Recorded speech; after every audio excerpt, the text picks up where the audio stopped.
आंबोळ्या म्हटल्या की मस्त मऊ लुसलुशीत आणि जाळीदार बनल्या पाहिजेत.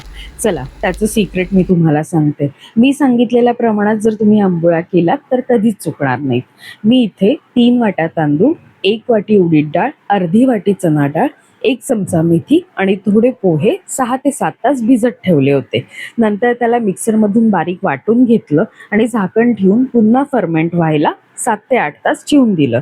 तुम्ही बघू शकता की आपलं पीठ चांगलं आंबलेलं आहे. आता याच्यामध्ये मी मीठ घातलंय, पाणी घातलंय आणि बॅटर पातळ करून घेतलंय. कावीळ तापली की तिला तेल लावायचंय आणि याचं आंबोळीचं बॅटर अशा प्रकारे पसरवून घ्यायचंय. तुम्ही बघू शकता माझ्या पूर्ण आंबोळीला जाळी आलेली आहे. आंबोळी एका साईडने झाली की पलटायची आणि दुसऱ्या साईडने शेकवून घ्यायचे आणि आपल्या मऊ लुसलुशीत जाळीदार आंबोळ्या तयार आहेत. मस्त ओल्या नारळाच्या चटणीसोबत या आंबोळ्या सर्व करायच्यात. नक्की ट्राय करून बघा, तुम्हाला आवडतील. अशा कोकणी आणि पारंपरिक रेसिपीजसाठी माझ्या चॅनलला लाईक, शेअर, सबस्क्राईब जरूर करा.